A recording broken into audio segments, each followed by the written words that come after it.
எபேசியர் புஸ்தகம் 4ஆம் அதிகாரம் 4க்குள் நாம் வந்திருக்கின்றோம். இந்த 4, 5, 6, 3 வசனங்களுக்குள் 7 விஷயத்தை அவர் சொல்லியிருக்கிறதாக நாம் போன வாரம் பார்த்தோம். 4, 5, 6, 3 வசனங்கள் ஒன்றாக வாசித்து நாம் மறுபடியும் 4வது வசனத்துக்கு போவோம். உங்களுக்கு உண்டான அழைப்பினாலே நீங்கள் ஒரே நம்பிக்கைக்கு அழைக்கப்பட்டது போல ஒரே சரீரமும் ஒரே ஆவியும் உண்டு, ஒரே கர்த்தரும் ஒரே விசுவாசமும் ஒரே ஞான ஸ்நானமும் எல்லாருக்கும் ஒரே தேவனும் பிதாவும் உண்டு. அவர் எல்லார் மேலும் எல்லாரோடும் எல்லாருக்குள்ளும் இருக்கிறவர். இது இந்த 3 வசனங்களை நாம் பார்க்கும் பொழுது நான் சொன்னேன், அங்கு 7 விஷயத்தை நாம் பார்க்கும் பொழுது 1 நம்பிக்கை, 2வது சரீரம், 3வது ஆவி, 4வது கர்த்தர், 5வது விசுவாசம், 6வது ஞானஸ்நானம், 7வது தேவன் என்ற பிதா என்று அந்த 7 விஷயத்தை நாம் இந்த 4 அதிகாரத்துக்கு 4 வசனத்துக்குள் நம்மால பார்க்க முடியும். இதை நாம் பார்க்கும் பொழுது இது எதற்கு சம்பந்தப்பட்ட விஷயம்? இது விசுவாச சம்பந்தப்பட்ட விஷயம் நம்ம ஏற்கனவே பார்த்தோம். தேவனானவர் மனுஷனாக பூமியில் வந்தார், தூதர்களுக்குள் காணப்பட்டார், விசுவாசத்தில் எடுக்கப்பட்டார், உலகத்தில் பேசப்பட்டார் என்றெல்லாம் விசுவாசத்தை குறித்த விஷயத்தை பார்த்தோம். அப்ப இது எதை பற்றியுள்ள விஷயங்கள்? இது சிலதை நாம் புரிந்து கொள்ள வேண்டிய விஷயமாக இருக்கிறது. விசுவாசம் ஏன் ஒரு மனுஷன் விசுவாசிக்க வேண்டும்? எப்போ அவன் விசுவாசிக்கிறான் தெரியுங்க? அவன் பிரச்சனையில இருக்கும்பொழுது நம்ம அவனுக்கு ஒரு வழி காட்டுறோம். அந்த வழிக்குள்ள போன உடனே அவனுக்கு விஷயம் நடந்ததுன்னா அவன் அதை விசுவாசிக்கிறான். நடக்கலைன்னா அவன் சந்தேகத்துக்குள்ள வைக்கிறான். இன்னொரு கூட்டம் விஷயம் சந்தேகமா இருக்கு, இதை எப்படி புரிந்து கொள்ள வேண்டும்? அவன் வாசிச்சு கேட்டு ஆராய்ந்து அந்த சத்தான பொருளை புரிந்து கொள்ளும் பொழுது அதை விசுவாசிக்கிறான். இப்போ விசுவாசத்தை பற்றியுள்ள விஷயத்தை நாம் கேட்டோம், ஆனாலும் சிலதுக்குள் நமக்கு ஒரு சந்தேகம் இருக்கு, பதில் கொடுக்க முடியவில்லை. உதாரணமா நான் போன வாரம் என்னுடைய ஒரு ரொம்ப வருஷம் பழைய ஒரு தெரிஞ்சோட வீட்டுக்கு போகக்கூடிய சூழ்நிலை வந்தது. பேசிக்கொண்டே அவர் இருக்கும் பொழுது கடைசியில் முடிச்சுட்டு நாங்கள் வரும்பொழுது மறுபடியும் 5 நிமிஷம் பேச வேண்டிய ஒரு விஷயம் ஆயிடுச்சு.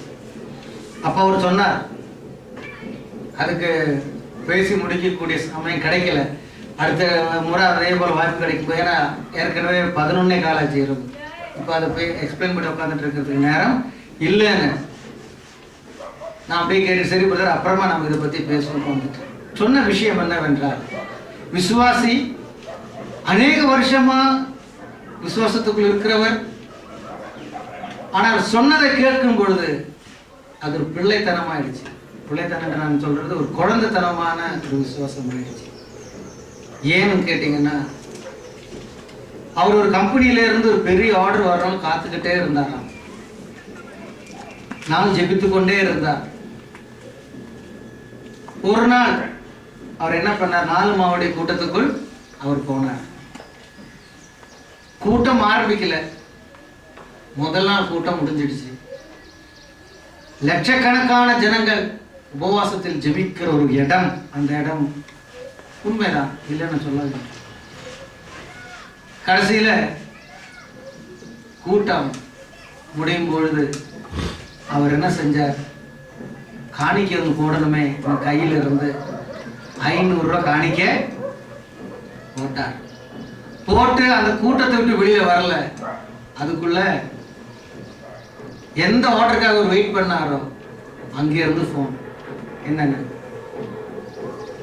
சார் வந்து நீங்க கொடுத்த கொட்டேஷன் அக்செப்ட் பண்ணிட்டோம், எப்போ வர்றீங்க எங்களுடைய பர்ச்சேஸ் ஆர்டர் வாங்குறதுக்கு? அவருக்கு அந்த சந்தோஷத்தை அவரால் மறக்கவே முடியல. பார்த்தீங்களா, 4 மாவட்ட கூட்டத்துக்கு போய் 500 ரூபா காணிக்கை போட்டதும் அப்ப அந்த இடத்துக்கு எவ்வளவு வல்லமை இருக்கு பாருங்க. இப்ப அதை பத்தி பேசுறது எனக்கு அவர்கிட்ட நேரம் இல்லை. அதே விஷயத்தை கொஞ்சம் ஒரு 10 நிமிஷம் தாமதிச்சிடுச்சு. இவர் தமிழ்நாடு அரசு பேருந்துல உட்காந்துட்டு வரார். அப்படிதான் இருக்கும், தமிழ்நாடு அரசு பேருந்து கழகம் தான் போட்டிருக்கோம். அப்ப போன் வந்தது. அப்ப என்ன ஆயிடுச்சு, அதுக்கு முன்னாடி ட்ரெயின்ல டிராவல் பண்ணியிருக்கிறேன், போன் வரல. ஃப்ளைட்ல டிராவல் பண்ணியிருக்கிறேன், போன் வரல. தமிழ்நாடு அரசனுடைய பேருந்துல போகும்போது, பஸ்ல போகும்போது எனக்கு போன் வந்துடுச்சு. அப்ப இனிமே நான் பயணம் செய்வதெல்லாம் இதுல போனோம், தமிழ்நாடு அரசு பஸ்ல போனாதான் விஷயம் நடக்குது. என்ன தப்பு இருக்கு அப்படி சொல்றேன் இல்லையா? அப்ப இடத்துக்கு தான் முக்கியத்துவம் ஆயிடுச்சு. இனிமே எந்த பிரச்சனையா இருந்தாலும் சரிதான். அவருடைய முடிவு 4 மாவடியில போய் மாசத்தினுடைய கடைசி சனிக்கிழமை நடக்கிற உபவாச கூட்டத்துல காணிக்க போட்ட விஷயம் சக்சஸ். அப்படி ஆயிடுச்சு இப்ப விஷயம்.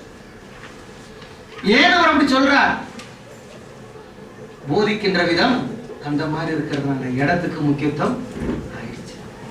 வேதத்தில் இயேசு கிறிஸ்து சொன்னதுக்கும் ஆவியானவர் சொன்னதுக்கும் எந்த பயனும் இல்லாமல் ஆயிடுச்சு இப்ப விசுவாசம். இதனுடைய பின் விஷயம் என்ன? எனக்கு 4 மாவடி என்ற ஊர் சத்ரு அல்ல.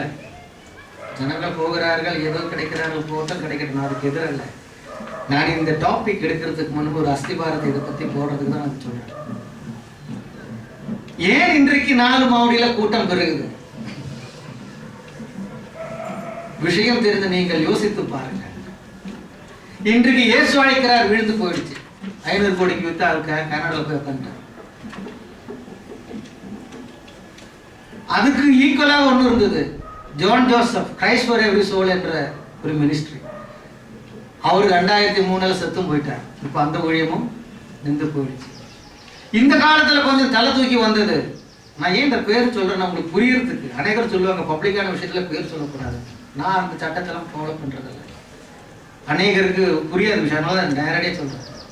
ஆனந்த ஸ்திரான்ற கூட்டம் எழுப்பி வந்துடுச்சு. இப்ப ஆனந்த ஸ்திரமா எங்க இருக்கிறாரு நமக்கு தெரியாம போயிடுச்சு. இப்படி அநேகர் எழும்பி போய் இப்ப எதுக்குமே அதுக்கடியில இடி முழக்க கூட்டங்கள். ஜஸ்டின் பிரபாகர் அவர்கள் கேள்விப்பட்டிருக்கலாம். அவர் மதுரை மீனாட்சி கோயிலுக்கு முன்னாடி எதிர்த்து பேசினார். சாத்தான் குடிச்சு பரதநாட்டியம் ஆடி அங்கே அவர் செத்துட்டார்.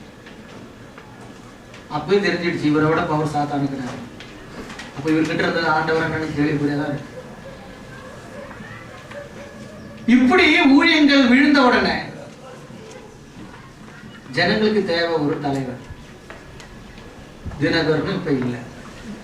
சரி அப்பந்தான் போச்சு, பையன் கிட்ட போய் கேட்கணும், பையனும் இப்போ இல்ல. நம்ம விசா எடுத்து கனடாக்கு போனா அங்க இருப்பார். அந்த மாதிரி ஆயிடுச்சு. இப்ப எங்க போறது ஆறுதல்? இந்த கூட்டத்தில் உள்ளவங்க இப்ப எங்க போறது? ஒரு தலைவனை தேடி. இப்ப இருக்கிறதுல மேல ஒண்ணு இருக்கு. எங்க இருக்கு? 4 மாவடியில மோகன் சில்லாசர்ஸ் தான் இருக்கு. இப்ப கூட்டாங்க பெருகிடுச்சு. இந்த மாதிரி என்ன ஆயிடுச்சு? இப்போ விஷயங்களும் நடக்குது. இந்த கூட்டத்துக்கும் இந்த செய்திக்கும் திருப்பதியில போய் மொட்டை எடுக்கிறவனுக்கு என்ன வித்தியாசம்? யோசித்து பாருங்க. அங்க போறவனால முட்டாளா? நம்ம பார்வைக்கு முட்டாளா இருக்கலாம். ஆனா அவங்ககிட்ட பேசி பாருங்க, அவன் சொல்லுவான், நான் எப்ப திருப்பதிக்கு போய் மொட்டை அடிச்சேனோ அன்னில இருந்து வாழ்க்கையே சீர்திருத்தாச்சுன்னு அவங்க சொல்றாங்க. எப்ப ஐயப்பன் கோயிலுக்கு மாலை போட்டேனோ அப்ப எனக்கு சரியாயிடுச்சுன்றாங்க அவங்க. எப்போ பராசக்திக்கு ஓம் சக்திக்கு நான் சிவப்பு போட்டு போனேனோ அப்ப எனக்கு நல்லதாயிடுச்சுன்னு அவங்க சொல்றாங்க. இதை எப்படி நீங்க எதிர்த்து நிற்க முடியும்? அவங்களுக்கு இதுக்கு என்ன வித்தியாசம்? 4 மாடிக்கு போறான், காணிக்க போடுறான். கத்தோலிக்கன் வேளாங்கண்ணி கோயில் போறான், அங்க அவன் மொட்டை அடிச்சு காணிக்க போடுறான். என்ன வித்தியாசம்? வேதத்தில் சமரச இடத்துல இயேசு கிறிஸ்து கேட்கிறார், நான் யாருன்னு புரிஞ்சுதா? தெரியல, நீ தான் சொல்ல. அப்படி இப்படின்னு சொல்ற, நீ சொல்லுகின்ற தேவகுமாரன் நானே. நீயா? அவளுக்கு ஒரே ஆச்சரியம். எங்க ஜனங்க சொல்கிறார்கள், முன்னோட காலத்தில் அந்த மலையில் பலி செய்து கொண்டார்கள் என்று சொன்னார். அப்ப இயேசு கிறிஸ்து பதில் சொல்றார், அந்த மலையிலும் இந்த மலையிலும் அல்ல, எங்கும் தேவனை துதிக்கக்கூடிய நாட்கள் வருகிறது, வந்தாயிற்று. இன்னும் நம்ம ஜனங்களுக்கு வரல. 4 மாவடியில போய் துதிச்சாதான் காரியம் நடக்குது. கொலோசர் 1:27 சொல்லப்பட்டிருக்கு. அந்த சர்வ சிருஷ்டிகரான தேவன் மனுஷனாக பூமியில் வந்து உன் உள்ளத்தில் வாசம் செய்வதே அந்த ரகசியம். உள்ளத்தில் வாசம் செய்கின்றதான 4 மாடியில போய் தேடுறான். இல்லைன்னா திருப்பத்தூர் 3 கூட்டம் இருக்கு. இப்ப அதுவும் கொஞ்சம் டவுன் ஆயிடுச்சு இல்லையா? அதுவும் கொஞ்சம் டவுன் ஆயிடுச்சு. இப்போ மேல நிக்கிறது 4 மாடி கூட்டம். போறவங்களை கை கால் கட்டுறதுக்கு நான் ஆள் அல்ல. விஷயத்தை யோசிக்கும்படி நான் சொல்லுகிறேன். அப்ப இயேசு கிறிஸ்து சொன்னதும் பவுல் ஆவியானவர் மூலமா சொன்னதும் இதெல்லாம் இப்போ பயனே இல்லை. ஏன்? தவறான புரோபகண்டா பண்றதுனால வசனத்தை தெரியாத விசுவாசிகள் போய் சிக்குகிறார்கள். அவ்வளவுதான் நடக்குது, வேற ஒன்றுமல்ல விஷயம். ஒருத்தர் என்கிட்ட சொன்னார், உங்க கூட்டத்துக்கு நான் வந்தேன் ஒரு 2 தடவை, நீங்க அல்லேலியாவே சொல்றது இல்லை, செய்தின்னா அல்லேலியா சொல்லணும், நீங்க அல்லேலியாவே சொல்றது இல்லை, எப்பயாவது ராமன் சொல்றீங்க, அல்லேலியா சொல்றதே இல்லை, அதுதான் சரின்னு எப்படி சொல்றீங்க? நான் கேட்டேன், புதிய ஏற்பாட்டுல பவுல் பிரசங்கம் பண்ணியிருக்கிறான், இயேசு கிறிஸ்து பிரசங்கம் பண்ணியிருக்கிறார், பேதுருடைய பிரசங்கம் இருக்கு, எங்கேயாவது அல்லேலியா கேட்டிருக்கிறியா? நிறைய கேட்டிருக்கு. சரி, ஒரு தடவை கேட்டதை கொஞ்சம் சொல்லி கேட்டு எந்த வசனத்தை அல்லேலியா சொல்லியிருக்காருன்னு கொஞ்சம் சொல்லியிருக்கேன். அப்புறம் சொன்னா பழைய ஏற்பாடுல சொல்லியிருக்கு, நான் உன்கிட்ட சொன்னது புதிய ஏற்பாடுல சொல்லியிருக்கிறேன்.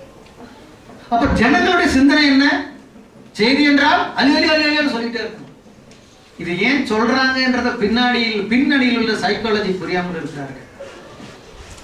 ஒன்ன சொல்லுவாங்க, தேவன் சகோதரன் சகோதரி அல்லேலியா, அப்ப ஜனம் அல்லேலியா அல்லேலியா 3 தடவை அல்லேலியா அல்லேலியான்னு அப்படி இப்படியே டிரான்ஸ்ஃபர் பண்ணிட்டு மறுபடியும் 2 வார்த்தை சொல்லுவாங்க, திருப்பி அல்லேலியா. இப்ப ஜனங்களுக்கு எல்லாம் என்ன அர்த்தம்? பசங்களுக்கும் எதை சொன்னாலும் அல்லேலியா அல்லேலியா சொல்லணும். இவன் என்னடா சொல்றான்றதை கவனிக்கிறதுக்கு இடமே அங்க இல்ல, நேரமே அங்க இல்ல. ஏன்னா அடுத்தது வந்துகிட்டே இருக்கு. அப்படி அல்ல. இப்படி சொன்ன பிறகுதான் சரி பிரதர், இனிமே இந்த விஷயத்துக்கு நம்ம பண்ண வேண்டாம். ஏன் பண்ண?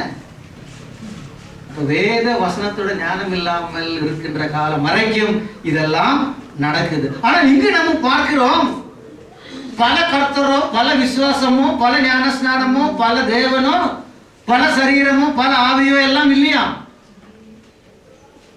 ஒரே கர்த்தரும் ஒரே 7 விஷயம் எல்லாம் ஒன்று ஒன்று ஒன்று தான் சொல்லப்பட்டிருக்கு. அப்ப இங்கு கிரியை செய்யாத ஒரு இயேசு, இந்த உன்னுடைய விசுவாச வாழ்க்கையில் உனக்கு கிரியை செய்யாத இயேசு மட்டும் அங்கு போன ஸ்பெஷலா கிரியை செய்கிறாரா? யோசித்து பாருங்க. ஒரு பாரபட்சம் உள்ள தேவனா? அப்படி என்றால் ஓகே, நான் 1,00,000 பேர் கூடுகின்ற இடத்துல தான் நான் உங்களிடத்தில் பேசுவேன், உங்களுக்கு அதிசயம் செய்வேன் என்று சொன்னால் சரி, ஏத்துக்க. அப்படி சொல்லலையா?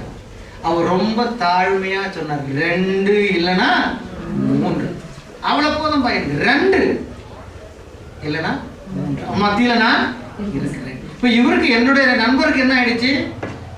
லட்சக்கணக்கான ஜனங்கர் சேர்ந்து சோர்த்தம் கண்டுகிட்டு அந்த இடத்துல கொண்டு போய் 500 ரூபாய் போட்ட உடனே தரப்பட்டு இருந்த ஆர்டர் கிடைச்சிடுச்சு. இனிமே எல்லா மாசமும் கடைசி நாள்ல முடிஞ்சா நான் அந்த சனிக்கிழமை போய் பார்ட்டிசிபேட் பண்ணிக்கிட்டு தான் வருவேன். இவர் எதுக்காக போறார்?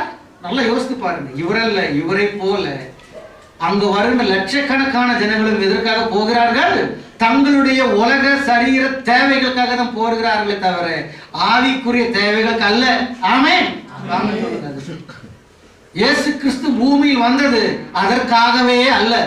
இயேசு கிறிஸ்து பூமிக்கு வந்தது நரக வாழ்க்கையை நோக்கி போய்கொண்டிருந்த நம்முடைய வாழ்க்கையை சீர்திருத்தம் செய்து பரலோகத்துக்கு நம்மை அழைத்து கொண்டு போகும்படிதான் இயேசு கிறிஸ்து வந்தாரே தவிர ஆர்டர் கிடைக்கிறதுக்கும், கட்டி சரியாகிறதுக்கும், கேன்சர் சரியாகிறதுக்கும், கல்யாணம் ஆகிறதுக்கும், குழந்தை பெக்கிறதுக்கும் அல்ல இயேசு கிறிஸ்து வந்தது. நீ அந்த நோக்கமான வாழ்க்கையில் வாழ்ந்து கொண்டிருக்கும் பொழுது இதெல்லாம் தானா உன் பின்னாடி வரும் என்றுதான் ஆண்டவர் சொன்னார். இதுக்குன்னு ஒண்ணு காணிக்க பெருசா போடாத. நீ 500 போட்டிருந்தாலும் சரி, அந்த இடத்துல 5000 போட்டிருந்தாலும் சரி, ஒண்ணு போட்டுட்டு இல்லாவிட்டாலும் சரி, நீ கர்த்தருக்குள் விசுவாசத்துடன் நல்மன சாட்சியுடன் வாழுமானால் உன்னுடைய வாழ்க்கையோட தேவையெல்லாம் அவர் சந்திப்பார். ஆமென். அதுதான் உண்மை. அதை விட்டு இடத்தை பொறுப்படுத்தி அவன் காசை சுருட்டி ஓடுறப்ப என்ன சொல்லுவாங்க? பாத்தீங்களா பிரதர், எப்படி ஆச்சு ஊழி என்ன பண்றது, ஆண்டவர் பார்க்கட்டும், ஆண்டவர் உன்னையும் தான் பார்க்கிறார், அதே தான் பார்க்கிறார். நீயும் பார். ஆண்டவருக்கு மட்டும் நான் பார்க்கிற வேலை, நீயும் பார்.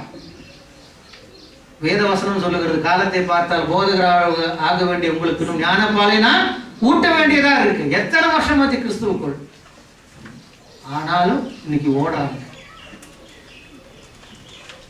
அப்ப இந்த விஷயத்தை ஏன் செய்யறாங்க? விசுவாசம் இல்லாமல் அல்ல. அதான் நான் சொல்லிட்டு வரேன். அதுக்குதான் இவ்வளவு நேரம் எடுத்தேன் இந்த அஸ்திபாரம் சொல்றது. என்னுடைய நண்பருக்கு விசுவாசம் இல்லை என்று நான் சொல்லவில்லை. விசுவாசம் உண்டு, ஆனால் புரிகின்ற விதத்தில் நீ அதை புரிந்து கொள்ள இல்லை. அதனால் உனக்குள் தேவன் கொடுத்த விசுவாசம் உனக்கு பிரயோஜனம் இல்லாமல் இருக்கு. இந்துக்கள் செய்யறது போல, கத்தோலிக்கர்கள் செய்யறது போல, அந்நிய ஜாதிகளான ஒவ்வொருத்தரும் செய்யறது போல நீயும் இடத்த முக்கியத்துவம் கொடுத்து போற. ஹஜ்ஜிக்கு முஸ்லீம் போறதுக்கு என்ன தப்பு? அவன் அவனுக்குள்ள அவன் போறான். தப்புன்னு சொல்றதுக்கு நம்ம கிட்ட என்ன உரிமை இருக்கு? நாம் அதை செய்கிற காலம். எருசலேம் மலையில போய் ஜெபம் அப்படியே ஆவியானோ டச் பண்றாரா? ஏன் இங்க டச் பண்ண மாட்டாரா? இல்லாத காசு வட்டிக்கு எடுத்துட்டு எருசலேம் பயணம் போறாங்க 11 நாள். அங்க போனாலும் ஆவியானவர் அப்படியே சொல்றாங்க. ஜனங்க அதுக்கு சாட்சி. நான் ஜெருசலேம்ல போய் ஜெபம் பண்ணேன், அப்படியே தேவதூதனை பார்த்தேன். ஒருத்தன் 10 அடி உயிரிழவனை பார்த்தான், ஒருத்தன் 5 கிலோமீட்டர் உயிரிழவனை பார்க்கறான், ஒரு ஆள் 10 கிலோமீட்டர் ஹைட்டான ஆளை பார்க்கறான். இதெல்லாம் வேதத்தில் இல்லாத விஷயங்கள். இப்படி அநேகருக்கு அநேக விஷயங்கள். இதெல்லாம் வேதம் சொல்லுகிறது இல்லை. ஆண்டவர் அன்னைக்கே சொன்னார் சமரேஸ்வரிகிட்ட, இந்த மலையிலும் அல்ல அந்த மலையிலும் அல்ல. ஏன் அது இன்றைக்கு பயன்படுத்த முடியாதோ?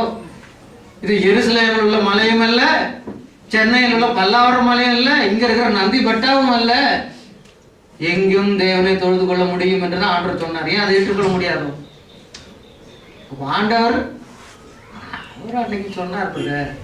அன்னைக்கு பயங்கர விசுவாசம்.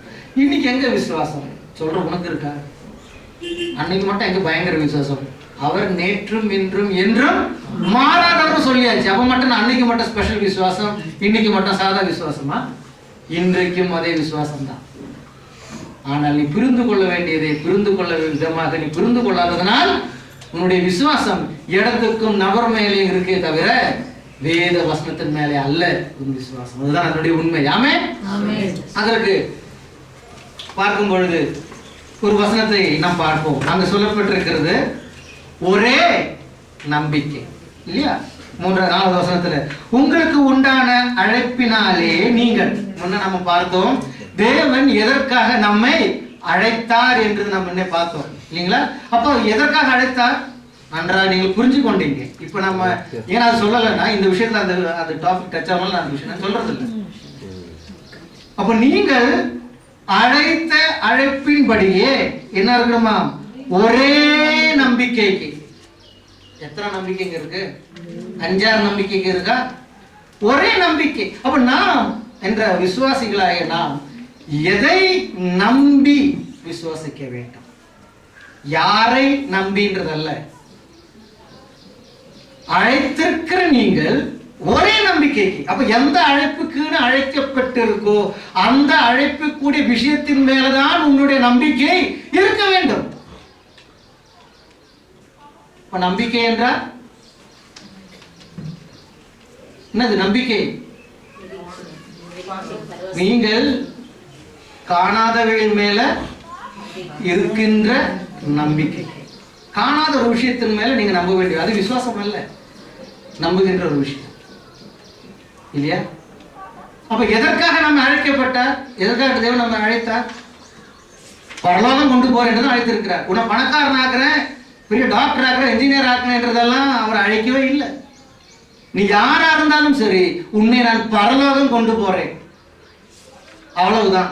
அநேகருக்கு அதுல ஒரு சந்தேகம் இருக்கு சிலவங்களுக்கு. கொஞ்சம் ஜெபிச்சு சொல்லுங்களேன், டாக்டர் வேலை செய்யணுமா? பையனை இன்ஜினியர் வேலைக்கு அனுப்பலாமா? இல்ல பையனை வெளிநாட்டுக்கு அனுப்பலாமா? நீ எங்க வேணா அனுப்பு, ஆண்டுக்கு அதை பத்தி கவலையே கிடையாது. என்ன வேணா படிக்கவே, அவனுக்கு என்ன படிக்கணும்னு கேளு, அவனுக்கு என்ன வேலை செய்யணும்னு விருப்பம் இருக்கான்னு கேளு, அந்த வேலைக்கு அனுப்பு, அவ்வளவுதான். ஆனா கர்த்தருக்குள் இரு, இதெல்லாம் முக்கியம். நீ கர்த்தருக்குள் இருந்தால் உனக்கு பரலோகம் கொண்டு போக முடியும். நீ இன்ஜினியரா படிச்ச, டாக்டரா படிச்ச, இதெல்லாம் ஒன்னாங்க கொண்டு போக போறது. அவன் ஆளுங்களுக்கு அதை பத்தி சிந்தை இல்லை, இதை பத்தி தான் சிந்தை. அதுக்கு ஏற்றபடி தள்ள கை வச்சு ஜெபிச்சுன்னு சொல்லுவான். ஆமா, நான் ஒரு ஸ்டெதஸ்கோப் கண்டேன் சகோதரி, மகனை டாக்டர் ஆக்குறது ஆண்டவர் அழைக்கிறார். உடனே டாக்டர் கூடுவாங்க, 4வது வருஷம் ஃபெயில் ஆயிடுவான். நடக்குது உலகத்துல,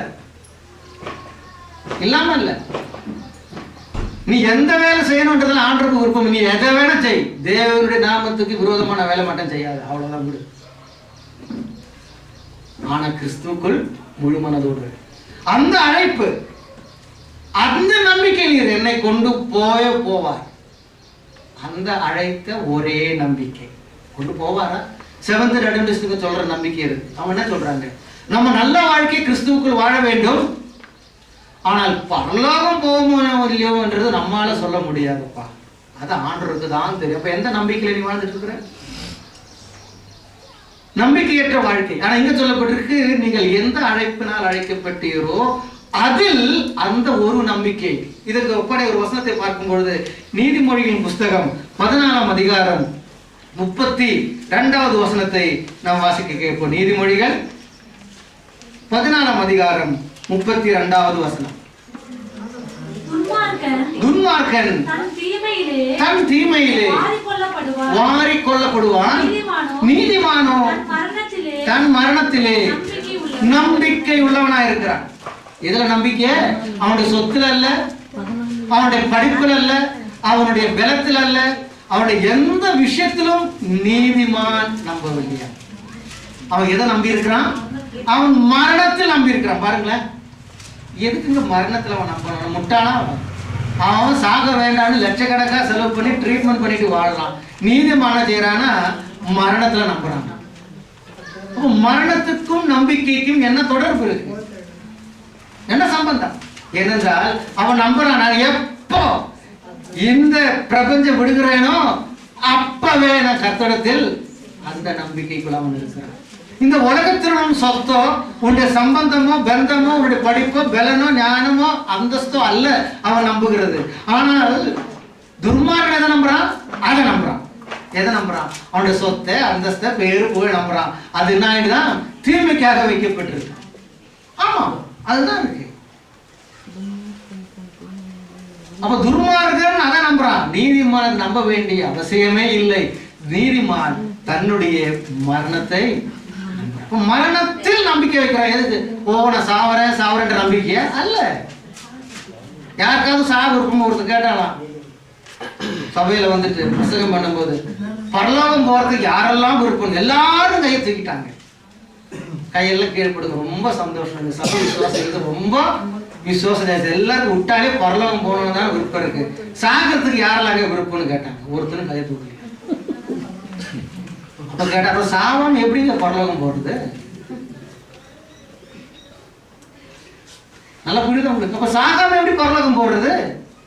பரலோகம் போறதுக்கு எல்லாரும் கை தூக்கியாச்சு. சாகிறதுக்கு எத்தனை பேருக்கு விருப்பம்? ஒருத்தரும் கை தூக்கல. ஏன்னா அது விருப்பமே இல்லை. ஆனா பரலோகம் அது எப்படி நடக்கும்? நடக்குமா? அப்ப நீதிமான் சாவை பயப்படுகிறவன் அல்ல, சாவில் நம்பிக்கை வைக்கிறான். என்ன நம்பிக்கை? நான் எப்போ என்னுடைய மூச்சு இங்க நிக்குதோ மறுக்காம எங்க இருப்பேன், எந்த இடத்துல இருப்பேன். அந்த நம்பிக்கை யாருக்கு உண்டாம்? நீதிமானுக்கு உண்டு. பணக்காரனுக்கும், படிச்சவனுக்கும், அந்தஸ்துள்ளவனுக்கும், மந்திரிக்கும், ராஜாக்களுக்கும் அல்ல. நீ யாரா இருந்தாலும் நீ நீதிமானால் தான் உனக்கு அந்த நம்பிக்கை உண்டாமே. அப்ப இயேசு கிறிஸ்துவை ஏற்றுக்கொண்டு ஞானஸ்நானம் எடுத்தவர்கள் வசனத்தின்படி இந்த காலத்தில் நீதிமான்களாக பூமியில் வாழ்ந்து கொண்டிருக்கிறார்கள். இப்போ இதுக்கு மாறான ஒரு கேள்வி. அப்ப இயேசு கிறிஸ்துவை ஏற்றுக்கொண்டு ஞானஸ்நானம் பெற்றவங்க எல்லாம் பசுத்த வாக்கு வாழ்றாங்களா?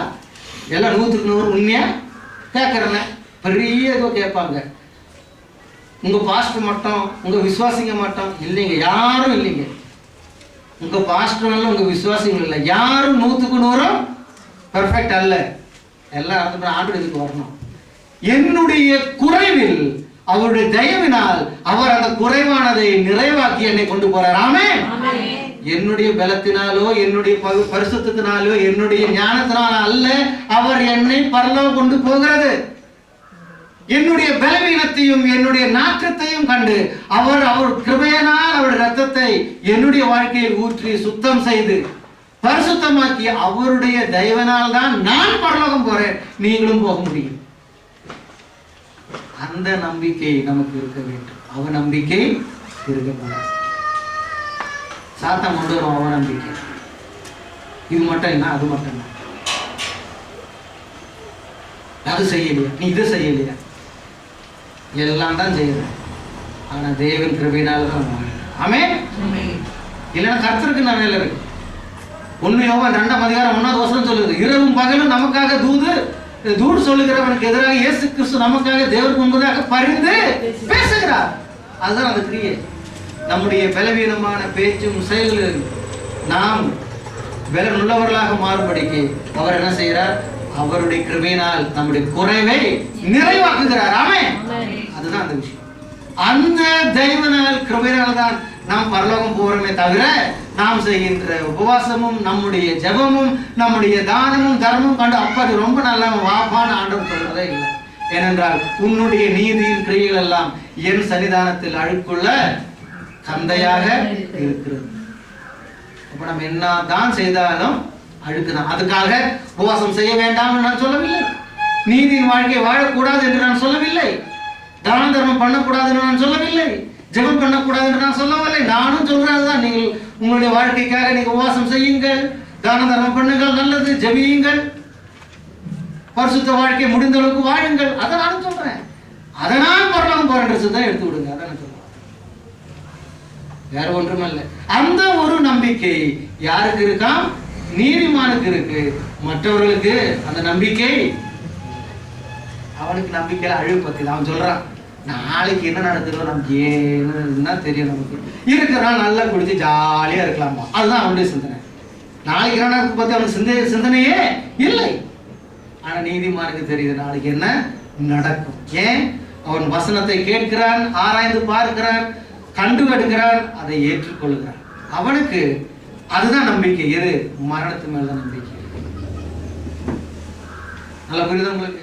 இப்ப நீதிமான் மரணத்தில் நம்பிக்கையா இருக்கிறார். இன்னொரு வசனத்தை வாசிக்கும் பொழுது கொலோசியர் புஸ்தகம் 1ஆம் அதிகாரம் 4வது வசனத்தை வாசிக்கும் பொழுது அங்கு ஒரு விஷயத்தை நாம் பார்க்க முடியும். பரலோகத்தில் உங்களுக்காக வைத்திருக்கிற எங்கெங்க நம்பிக்கை இருக்கு? எதற்குரிய நம்பிக்கை?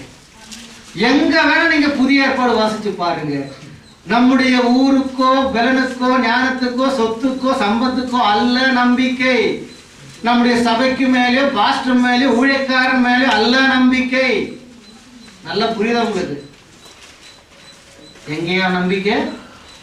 உங்களுக்கு பரலோகத்தில் வைத்திருக்கின்ற நம்பிக்கை. ஆமென். அது என்ன நம்பிக்கை? நான் வான மேகத்தில் வரும் பொழுது நான் இருக்கிற இடத்தில் உங்களை கொண்டு போய் சேர்ப்பேன் என்ற வார்த்தையின் மேல் நம்பிக்கை தான் பரலோகத்தில் வைத்திருக்கிற நம்பிக்கை. அது இல்லைன்னா நீ சொன்னாலும் சரி, சொல்ல விட்டாலும் சரி, உனக்கு ஒரு நம்பிக்கை இருக்கு. என்ன தெரியுமா? நரகத்தில் உள்ள நம்பிக்கை. நான் சொல்லவே இல்லை, இது சொல்லணும் அவசியமே இல்லை. நான் பிசாசை ஏற்றுக்கொள்ளவில்லை, நீ ஏற்றுக்கொள்ளவே வேண்டாம். நீ இயேசுவை ஏற்றுக்கொள்ளாமல் இருந்தாலே பிசாசு பக்கம் தான் அர்த்தம். அவனை ஏற்றுக்கொள்ளணுன்ற அவசியம் இல்லை. நீ பரலோக நம்பிக்கை இல்லாமல் இருப்பது நரகத்துக்குள்ள போற நம்பிக்கைன்னு தான் அர்த்தம். அது ஏற்றுக்கொள்ளணும் சொல்லணுன்ற அவசியம் இல்லை. அப்போ உன் நம்பிக்கை எங்க வைத்திருக்காம்? பரலோகத்தில் வைத்திருக்கு நம்பிக்கை. 4 மாவடியில, வேளாங்கண்ணியில, திருப்பதியில எல்லாம் நம்பிக்கை இருக்கிறது. நீ எங்க போனாலும் சரி, போக விட்டாலும் சரி, கிறிஸ்துவில் உள்ள உனது நம்பிக்கை உன்னை இந்த உலகத்தில் விழாதபடி காத்துக்கொள்வார். ஆனா அவர் சும்மா சொல்லல, முதல்ல பரலோகத்தின் ராஜ்யத்தையும் நீதியையும் தேடுங்கள். அப்ப என்ன செய்வாராம்? இவைகள் எல்லாம், அந்த இவைகள் என்ற இடத்துல ஒரு அண்டர்லைன் போட்டு உங்களுக்கு என்னென்ன வேணுமோ அந்த இவைகளை சேர்த்துங்க. அவ்வளவுதான் அந்த விஷயம். அந்த இவைகள்னு சொல்லி இருக்கப்படுது. அது என்னன்னா அதுல ஒரு சந்தேகம். உன் வாழ்க்கையில என்ன தேவையோ அதான் அந்த இவைகள். என் வாழ்க்கையில் தேவை உள்ளதல்ல உன்னுடைய வாழ்க்கையில தேவை. உன் வாழ்க்கையில தேவை இருக்கிறதுல இன்னொருத்த வாழ்க்கையில தேவை. அவங்களுடைய வாழ்க்கையில் அவங்களுடைய வாழ்க்கைக்கு ஏற்றபடி தேவைகளும் வேற வேறையாக தான் இருக்கு. அப்ப இவைகளெல்லாம் என்றால் உன் வாழ்க்கைக்கு என்னென்ன தேவோ அவைகளெல்லாம் கூட கொடுக்கப்படுமா? புரியுதுங்களா? எப்போ? முதல்ல அவருடைய ராஜ்யத்தையும் மீதியும் தேடுங்க. அதெல்லாம் ரொம்ப சிரமம் இருக்கிற விஷயம் பிரதர். மறுபடியும் சொல்றேன், மாசத்துக்கு கடைசி நாள் போய் அங்கே உபவாசம் பண்ண எல்லாம் சரியாயிடுச்சு. சும்மா இதை தேடி தேடி தேடி அப்புறம் நான் ஒன்று தேட வேற ஒரு விஷயம் கிடைக்க, அப்புறம் அதை நான் விசுவாசிக்க. எதுக்கு இந்த வம்பு? விசுவாசம் ஆண்டர் மேல வச்சா போதும். இதெல்லாம் எதுக்கும் தேடி பார்க்க வேண்டிய அவசியம் இல்லை. எனக்காக அவர் தேடுறார், அவர் சொல்றதெல்லாம் நான் நம்புறேன். இதுதான் சாத்தான் கொடுக்குற உபதேசம். அப்பதான் அவன் உபதேசத்தை சொல்லி சொல்லி கள்ளபோகத்தில் கொண்டு போய் இவன் அப்படியே இழுத்துருவான். பார்க்கறதுக்கு நன்றாக தெரியும், தேடி பார்த்தால் அங்க ஒண்ணுமே, கேட்கறதுக்கு நல்லா இருக்கும், ஒரே ஜோஷா இருக்கும். தேடி பார்த்தா என்னதான் இந்த மெசேஜ் தேடி பார்த்தா ஒண்ணுமே இருக்காது விஷயம். நான் ஒரு பிரபல பெற்ற ஏற்கனவே இதுக்கெல்லாம் உதாரணம் சொல்லிடுறேன். ஒரு பாஸ்டருடைய செய்தியை 20 நிமிஷம் டிவியில பார்த்தேன். எப்பயாவது ஒரு முறையாவது இயேசு பத்தி ஒரு சொல்லுவாரா, பரலோகத்தை பத்தியோ, அவர் இதற்காக வந்து ஏதாவது எங்கேயாவது ஒரு இடத்துல டச் பண்ணுவாரான்னு பார்த்தேன். 20 நிமிஷம் செய்தேன். 1/2 hour தான் டோட்டல் ப்ரோக்ராம். 5 நிமிஷம் அவர் சர்ச்சை பத்தி காணிக்கே பாட்டெல்லாம் ஆச்சு. திரும்ப 20 நிமிஷம் செய்தி, மறுபடியும் 5 நிமிஷம் அவருடைய அக்கௌண்ட் நம்பரு அந்த நம்பர் இந்த நம்பருக்கும் போயிடும். மிச்சம் இருக்கிறது 20 நிமிஷம். 1/2 hour ப்ரோக்ராம்ல 20 நிமிஷம் ஏசப்பா உனக்கு சாரி கொடுத்தாரு, ஏசப்பா சைட்டு கொடுத்தாரு, ஏசப்பா கார் கொடுத்தாரு, ஏசப்பா வேலை கொடுத்தாரு தான் சொன்னாரே தவிர இதை விட்டு வேற எதுவுமே சொல்லல. ஜனங்க எல்லாத்துக்கும் அல்லேலியா கிளாப்பிங் தான். இதுதான் நடந்தது. இது கேட்ட செய்தி கேட்டவங்களுக்கு என்ன பிரயோஜனம்? அவன் சிந்தனை என்ன? சாரி இல்லாதவன் பாப்பா, நமக்கும் சாரி வேண்டதுக்கு என்ன பண்ணணும்? ஏசப்பா கிட்ட கேட்கணும். ஒரு வேலை ஏசப்பா கேட்கல, அவங்க அப்பா இருக்கிறாரு, அந்த தாத்தா கிட்ட நமக்கு ஒண்ணுமே கேட்போம் இல்லையா? இப்படிதான் போகுது சிந்தனை. ஒண்ணுமே சொல்லல. இயேசு கிறிஸ்து சாரி கொடுக்கறதுக்கு வந்தார். அப்புறம் சொல்றார், சாத்தானானவன் தோற்கப்பட்டவன், உன்னுடைய வேலையை அவன் எடுத்தானா, விசுவாசி கவலைப்படாத, அதை விட 2 மடங்கு பிரதிபலம் கிடைக்கின்ற வேலை தேவன் கொடுப்பார். அதுக்கும் ஒரு அல்லேலூயா. யோசிச்சு பார்க்க மாட்டேன்றான். உன் போக்கிலும் வரவிலும் ஆஸ்வதிக்கப்பட்டிருக்கிற தேவன் சாத்தான் வேலை திருடும்போது பார்த்துட்டு இருந்தாராங்க. யோசிக்கணும். இப்படி வித்தியாசமான உபதேசத்தை சொல்லிக் கொடுத்து பிரபலமான பாஸ்டருடைய செய்தி நான் சொல்றேன். ஜனத்தை ஒரு மாயமான விஷயத்தை நம்பி அதை பின்பற்றும்படி செய்கிறார்களே தவிர வேதத்தில் இருக்கின்ற விஷயங்கள் ஜனங்களுக்கு சொல்லி போதித்து அவர்களை பலவுள்ளவர்களாக மாற்றி இவர்கள் நிமித்தம் அநேகர் கிறிஸ்துவுக்குள் வர வேண்டும். என் சபைக்குள்ள வரும் நான் சொல்லலை, நீ எங்கேயாவது போ, அந்த சபையில் கிறிஸ்துவுக்குள்ள நில். உன் நிமித்தம் 10 பேர் கிறிஸ்துவுக்குள் வரட்டும். அதையும் விட்டு நம்பிக்கையில பெங்க செல்ற பிரசங்கம். இந்த சர்ச்சில் வந்து வேற சர்ச்சைக்கு போக ஆரம்பிச்ச போற வழியில ரத்தம் வந்து எடுத்து சத்துருவோம். மரியாதை இங்கதான் நீ வரணும். நீ கேட்ட விசுவாசம் என்ன செய்வான்? வேற சர்ச்சைக்கு போவானா?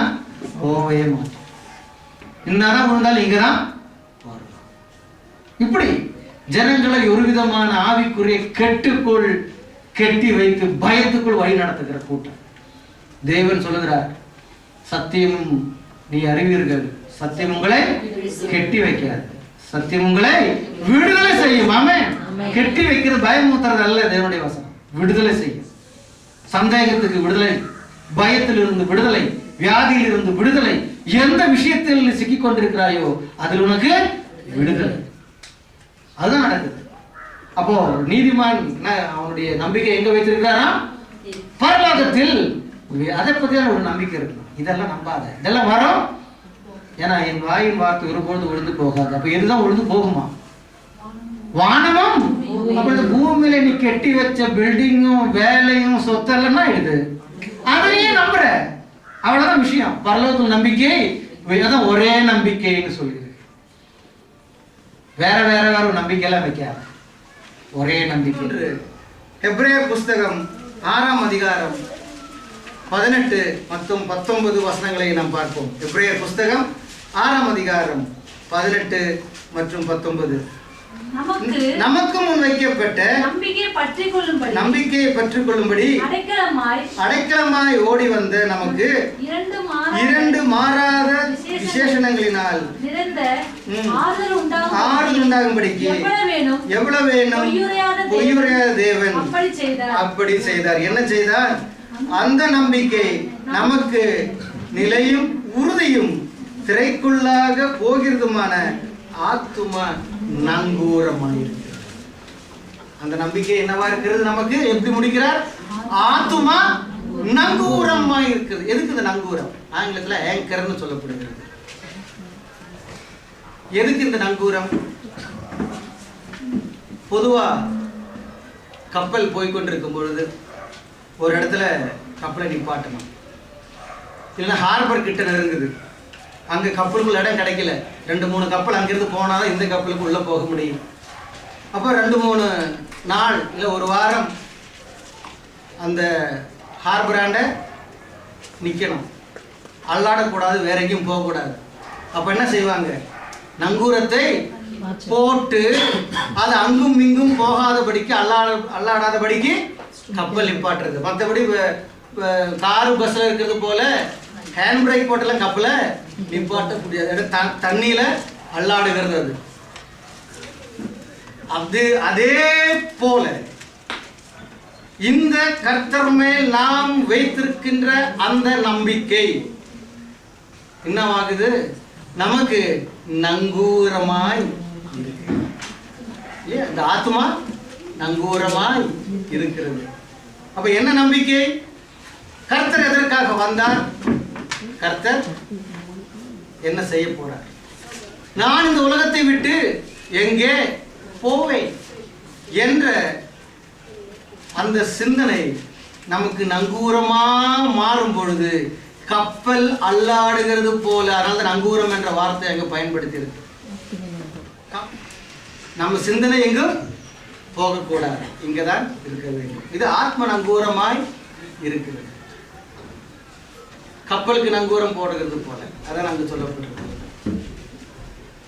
கடைசி ஒரே ஒரு வசனத்தை அவர் என்ன செய்கிறார் என்று பார்த்து இந்த நம்பிக்கை என்றதை நாம் முடிப்போம். 1 பேதுரு 1ஆம் அதிகாரம் 4வது வசனம். 1 பேதுரு 1ஆம் அதிகாரம்.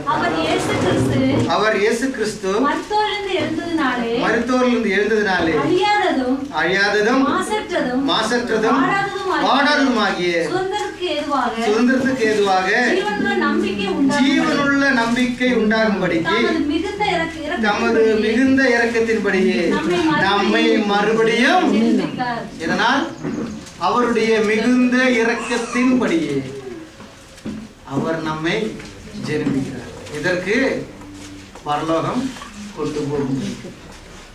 இந்த விஷயத்தை இவன் கேட்டான், நிக்கோதேமு வந்து கேட்டான், குருவே, நீ உண்மையாக தேவனுடைய மனிதன் என்று நான் புரிந்து கொள்ளுகிறேன், பரலோகம் போற வழி கொஞ்சம் சொல்லி தரியா? அப்போ சொன்ன பதில் தான், ஒருவன் மறுபடியும் பிறவாவிட்டான் பரலோராஜ்யம் போக முடியாது. இங்கேயும் அதுதான் சொல்லப்பட்டிருக்கு, அவருடைய கிருபையின்படி நீங்கள் மறுபடியும் ஜெனிப்பிக்கப்பட்டீர்கள். ஆமென். நம்முடைய பரிசுத்தத்தினாலேயோ நம்முடைய வாழ்க்கையை கண்டோ அல்ல நம் மறுஜென்ம வாழ்க்கைக்குள் வருகிறது. அவருடைய கிருபையினாலதான் நாம் வருகிறோம். ஆமென். இன்றைக்கு உள்ள பெரிய தப்பே எப்படி போதகம் என்றால், நம்முடைய பரிசுத்த வாழ்க்கை நல்லா இருக்கணும், இல்லைன்னா பரலோகம் போக மாட்டோம். நான் பரிசுத்த வாழ்க்கை வாழ வேண்டாம்னு போதிக்கிறோம் அல்ல, நம்மால் முடிந்த அளவுக்கு நாம் எல்லாரும் பரிசுத்த வாழ்க்கை வாழ வேண்டும். முடியாததை தேவன் நிவர்த்தி செய்கிறார். ஆமென். அதனால சொல்ல அவருடைய கிருபையினால், அதான் அவருடைய கிருபை. நம்ம முடியாத இடத்தில் அவருடைய கிருபை. பவுல் கேட்டான், தேவனே, என் சரீரத்தில் ஒரு முள் என்னை குட்டிக் கொண்டே இருக்கிறது, அது என்ன முள்ளுன்னு யாருக்கும் சொல்ல முடியாது. நான் 3 தடவை தேவனிடத்தில் கேட்டேன். அவர் என்ன சொன்னார்? உன் பலவீனத்தில் என் பலன். அதுதான்